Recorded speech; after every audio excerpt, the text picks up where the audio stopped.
Hey everyone, my name is Masha and in this video I'm going to show you how to do this vertical wave bracelet.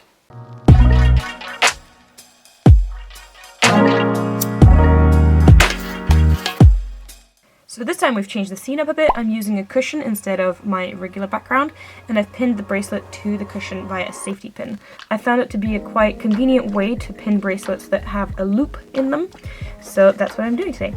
So with this bracelet you have the two strings that you use for the colour, and also the base strings. The base strings can be absolutely any colour that you like. They will not be visible in the bracelet. As you can see, you can only see these two strings, which are the ones that I'm making the bracelet with. The only reason that I decided to use the same colours for the base string is because when you do make the ties, they will be visible in the ties, and I wanted them to be the same, so I used the same. But if you don't have enough, you can use any string, as long as you don't mind the colour being visible a little bit in the ties.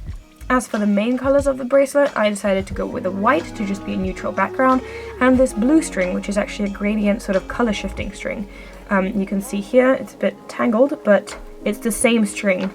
It just changes colour as the string gets longer and longer. And I thought that might be a cute way to do a bracelet.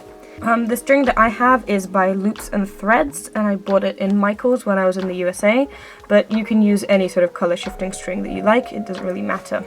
So this bracelet is essentially an alpha bracelet that just uses two main strings. So I'm going to show you how to make it. It's actually pretty simple. So as you can see, I've obviously made a little bit of the bracelet already. This is just so that you have a visual of how the bracelet is going to look once you start making it. As I said already, the base strings can be any color, but you can also use however many you like. It doesn't matter. Just keep in mind that the less you use, the thinner the bracelet is going to be, and the more you use, the thicker it's going to be. I think I used 10, so this is how thick the bracelet is going to be if you use 10 strings. So, of course, if I have a loop and I have 10 strings, that means originally I had 5 and then I folded them in half, therefore doubling them. You also don't have to have these strings to be very long. Since you're not using them to actually make the bracelet, you only have to have them as long as you want the bracelet to be, plus the ties. So my strings aren't very long. Because with this bracelet I'm just using the same colors of the string, I decided not to cut my string and instead use just the entire strand of string. It does get in the way a little bit, so I sometimes like to just bunch it up and then maybe tie the string onto itself so it doesn't get too long and get in the way.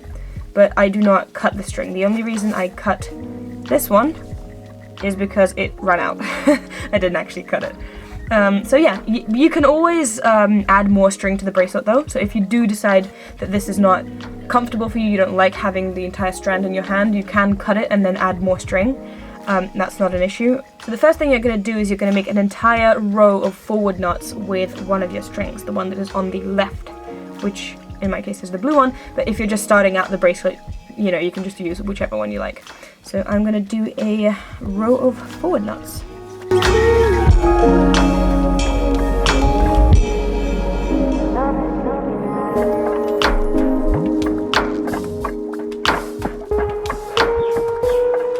Once you get to the second string, however, you stop and you do not make a forward knot onto the second string.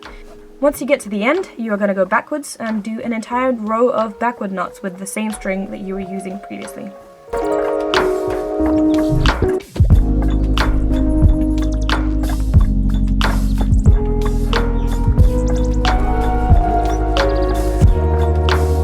Once you finish this row, you are going to go in with your second string, which is the white string for me. So since the string is at the right, you're going to repeat the same steps you did with the previous string, but mirror them. If you started with a row of forward knots in the previous step, this time you're going to start with a row of backward knots, because you are essentially weaving the string to there and back.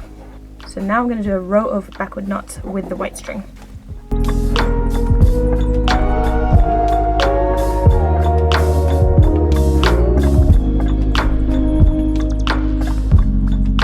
And again, once you get to the end of the row, you are not going to make a knot onto the second string, you're just going to leave it as it is, and you're going to start going backwards with the thread. So I'm going to make a row of forward knots with the white thread.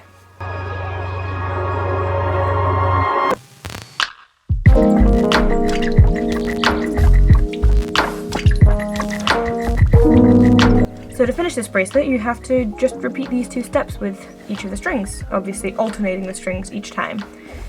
And there you have it, that's how you finish a vertical wave bracelet. And at the end, as you can see, I did a triangle, so I brought all my strings to a point before making the tie. I'm going to be filming a video on that quite soon, so look out for that. Some of you may have noticed that I've been absent for a while. I was gone for about 3 weeks. I was actually on holiday back in Moscow, and I loved it. I loved the snow. It was great. And got married, actually, so that was fun.